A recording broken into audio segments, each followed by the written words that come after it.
The Women's War of Ikot Abasi, Voices of Resilience.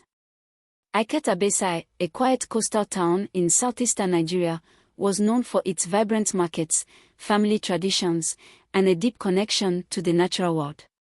But in the 1920s, that tranquility was shattered by the tension between colonial rule and indigenous ways of life. This story is a tribute to the brave women of Ikot Abasi who, through unity, courage, and sacrifice, ignited a flame of resistance that would echo through generations.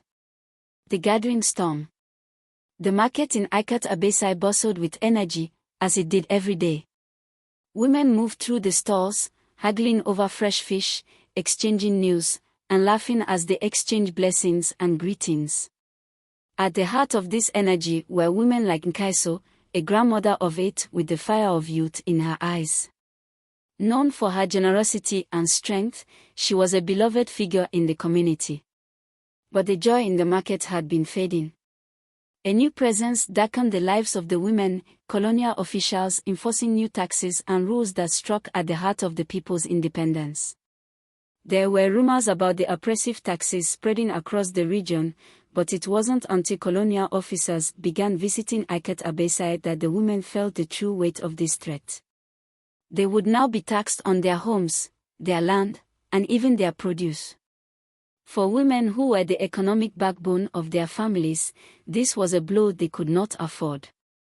The women gathered in the market square, murmurs rising to a fervent hum.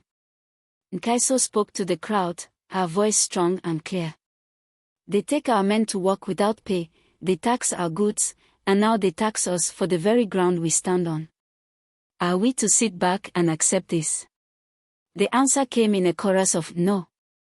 The women's eyes flashed with defiance, but they were still uncertain. How could they, unarmed and used to peace, stand against these foreign men who held the power? The plan. The decision was made that night under the moon's light, where the women of Ikot Abasi, along with their sisters from neighboring towns, gathered by the river. Nkaiso and her close friend Ikot, a widowed farmer with a heart as resilient as her fields, took charge. We will organize ourselves. We won't use violence, but we will not be silent either, Ikot said. The plan was to confront the colonial administration directly, with hundreds of women joining hands to march and raise their voices. They would sing, chant, and demand an end to the new taxes. Over the next few days, they visited villages, sharing the call for resistance. Their message spread, and the movement grew. We are not here just for ourselves, Nkaiso reminded the women.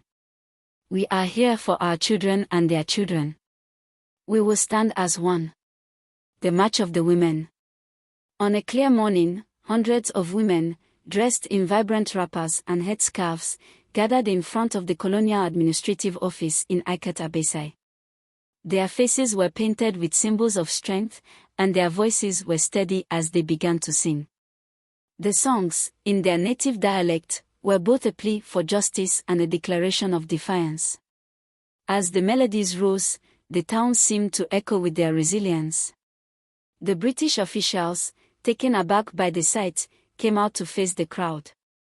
Major Thompson, a stiff, unyielding figure, stepped forward. He addressed them with an air of impatience, clearly seeing them as no more than troublemakers. What is the meaning of this?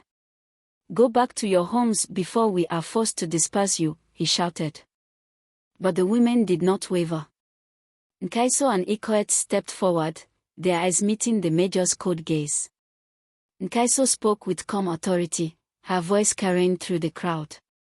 We are here because you have robbed us of our rights, and we will not allow it any longer. These taxes are unjust. Our husbands toil in your fields, and now you come for our livelihoods. We demand you listen to us. The major sneered. Women do not dictate terms to the British government. Go home, or there will be consequences. But the women held their ground. They had come prepared to be ignored or even ridiculed, but they would not let fear silence them. They continued to chant, clap, and sing louder, drowning out any threats. The backlash. The British administration did not take kindly to being defied. The following day, soldiers were sent to intimidate the women and disband their gathering by force. The women stood firm, but when soldiers brandished their guns, there was fear. Some women retreated, but the leaders, Nkaiso, Ikot, and others, held their places. The British fired shots in the air, a show of force meant to scare them, but the women stood as a wall. Then, in a tragic escalation, the soldiers fired directly at the crowd. Screams filled the air as several women fell. The others, stunned and devastated, gathered around their fallen sisters, weeping but defiant. This brutality only ignited the spirit of the people. News of the massacre spread quickly. Across the land, women and men alike were horrified, angered, and rallied to the cause. No longer just a protest against taxes, it became a fight for respect, dignity, and the right to live without oppression. The aftermath. The British administration, sensing the extent of the outrage, felt pressure to respond. The massacre had drawn attention from the international community, and the colonial government knew it could not simply ignore the events at Ikot Abasi. They launched an inquiry, though many felt it was merely a way to quiet the unrest rather than to bring justice. Nkaiso and Ikot, though they had lost friends and seen the cost of their struggle, did not give up.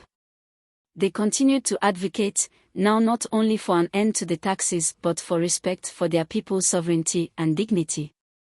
They traveled to neighboring villages, speaking of the blood that had been spilled and urging the people to remember that sacrifice. In the end, the colonial government made small concessions. The taxes were reduced, and forced labor practices were slightly eased. Though these changes were not enough, they were a testament to the power of the women's movement. They had shown that they would not be silenced, that they were the heart of their communities, and that their strength was a force to be reckoned with. The legacy. Years passed, but the women's war of Ikot Abasi was never forgotten. It became a story told by grandmothers to their grandchildren, a tale of courage, unity, and sacrifice. Nkaiso and Ikot grew old, but they remained respected elders, symbols of resilience. Their actions had laid a foundation for future generations to stand up against oppression, to believe in their worth, and to honor the sacrifices of those who came before. In Ikot Abasi today, a monument stands in the town square.